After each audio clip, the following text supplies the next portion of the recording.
Oi, eu sou o Jota e hoje a gente vai conversar sobre Fahrenheit 451. Fahrenheit 451 é a famosa distopia de Ray Bradbury, que foi lançada lá em 1953, se eu não me engano, que eu sou bem ruim com data. A edição que eu tenho aqui foi essa edição de bolso, né, da Globo Livros, lançada acho que lá por 2003. E aí tinha guardado ali, começado a ler, parado, começar de novo, parado. Agora eu falei, vamos. E sou eu com as minhas personalidades decidindo coisas, é mais ou menos assim. Tem esse suplemento de leitura que eu achei muito bacana para quem tá entrando agora nesse modelo de literatura, como se fosse assim uma forma de incentivar mais pesquisa. Então ele faz perguntas a respeito da linguagem, a respeito do texto, da redação. E o que se passa aqui nessa história, né? A história é sobre Guy Montag, que é um bombeiro dessa realidade distópica. Só que nessa realidade distópica, os bombeiros não estão ali para ajudar a sociedade como a gente vê hoje, apagar incêndios. Eles estão ali para tacar fogo no negócio mesmo, especificamente em livros, né? Porque nessa realidade distópica, livros são um risco para a sociedade, são um risco para as pessoas, porque eles tornam as pessoas diferentes, eles tornam as pessoas questionadoras, enfim. E essas pessoas mudadas são um risco para esse sistema. Ele foca especificamente na história do Guy e nas consequências da sua vida a partir do momento em que ele começa a questionar o papel dele naquela sociedade. Tudo começa com ele encontrando uma menina chamada Clarice, uma garota meio aluada, assim, na minha cabeça, ela foi meio como a Phoebe de Friends. Eu imaginei ela desse jeito, sabe aquela personalidade que tá ali existindo, contemplando. Isso é uma coisa que não se vê nessa realidade, porque aqui tudo que a gente vê são pessoas que pararam de conversar, de interagir entre elas, de se questionar, de contemplar o entorno.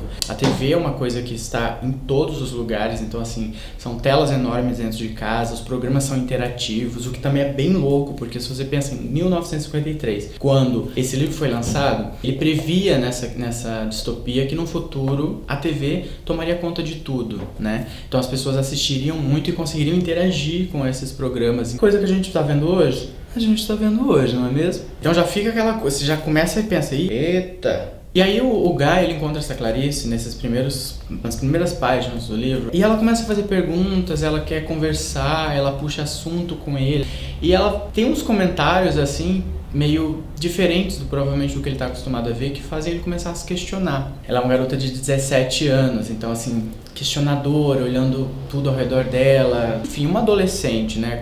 Dá pra dizer adolescente quando a pessoa tem 17 anos, ainda é adolescente. E aí tudo aqui gira em torno do momento em que ele se opõe a esse sistema, se opõe ao trabalho que ele teria que fazer, a função dele naquela sociedade. Ele começa a se questionar o porquê esses livros são tão perigosos, o que tem de tão perigoso nesses livros.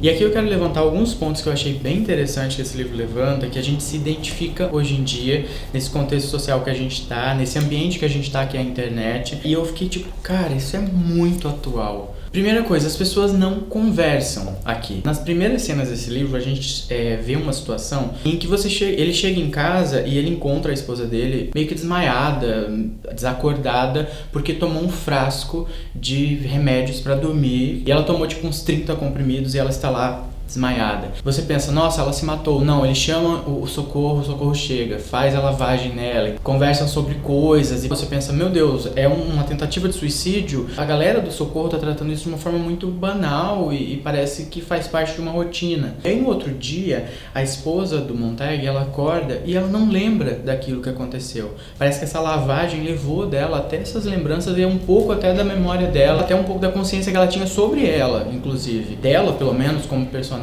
é uma memória muito curta, que esquece das coisas rapidamente, é meio que a Dory, sabe, de Procurando Nemo. E ela é uma pessoa totalmente ambientada neste cenário, assim, ela faz parte daquilo, ela não questiona nada.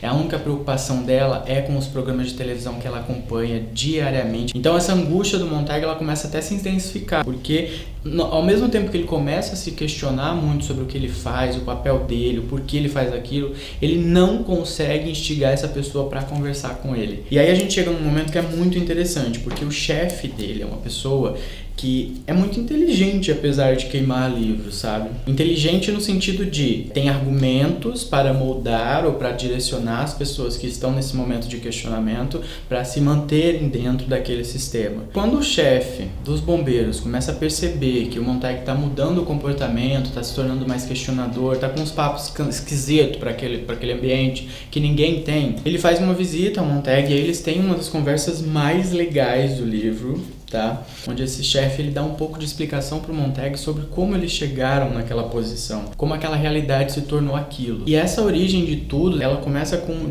Existe a palavra enxugamento? Ela é tão feia que eu não sei se ela existe, mas eu vou usar ela aqui porque ela começa com esse enxugamento da cultura, da literatura, do estudo. Olha só essa parte. A escolaridade é abreviada, a disciplina relaxada, as filosofias, as histórias e as línguas são abolidas, gramática e ortografia pouco a pouco negligenciadas e, por fim, quase totalmente ignoradas. A vida é imediata, o emprego é que conta, o prazer está por toda parte depois do trabalho. Por que aprender alguma coisa além de apertar botões, acionar interruptores, ajustar parafusos e porcas? Aqui ele ainda fala assim, ó, clássicos reduzidos para se adaptarem a programas de rádio de 15 minutos, depois reduzidos novamente para uma coluna de livros de 2 minutos. Para muitos, o Hamlet não passava de um resumo numa página num livro que proclamava: agora você finalmente pode ler todos os clássicos. E aí eu lembro de um tweet que eu vi esses dias, e é uma realidade que a gente vive bastante, eu principalmente que trabalho com educação corporativa e tudo mais, eu vejo essa necessidade das pessoas de abreviar coisas, colocarem tópicos para ter a sensação de que sabe mais aquilo, ou de que decorou aquilo, ou que sabe o mais importante sobre aquilo. Essa falsa ilusão de que a gente sabe as coisas, porque viu tópicos, resumos. E aí tinha um post de uma menina que falava assim, nossa, que texto legal, mas tá muito grande, será que você pode diminuir em tópicos? É que eu sou millennial. Eu pensei, gente, você tá entendendo onde eu tô surtando aqui, querendo chegar? E aí ele levanta um outro ponto aqui, gente, que eu achei muito interessante, que é um assunto muito delicado pra gente falar em rede social, sobre minorias. E ele fala assim, agora tomemos as minorias de nossa civilização. Quanto maior a população, mais minorias. Não pise no pé dos amigos dos cães, dos amigos dos gatos, dos médicos, advogados, comerciantes, patrões, mormons, irlandeses, imigrantes e por aí vai. Ele cita um monte de gente que, de minorias, digamos assim, nesse cenário aqui. Brancos não se sentem bem em relação à cabana do pai Tomás. Camel. Alguém escreveu um livro sobre fumo e câncer do pulmão. As pessoas que fumam lamentam? Queimem o livro. Serenidade, Montag. Paz. Leve sua briga lá para fora. Melhor ainda, para o incinerador. Autores cheios de maus pensamentos, tranquem suas máquinas de escrever. As revistas se tornaram uma mistura insossa. Os livros, assim diziam os malditos críticos snobs, eram água de louça suja. Não admira que parassem de ser vendidos, disseram os críticos. Mas o público, sabendo o que queria, com a cabeça no ar, deixou que as histórias em quadrinhos sobrevivessem e as revistas de sexo em 3D, é claro. Me ajuda aqui, só um momento, senhor. E carrega. A coisa não veio do governo. Não houve nenhum decreto, nenhuma declaração, nenhuma censura como ponto de partida. A tecnologia, a exploração das massas e a pressão das minorias realizaram a façanha, graças a Deus. Hoje, graças a elas, você pode ficar o tempo todo feliz, você pode ler os quadrinhos, as boas e velhas confissões ou periódicos profissionais.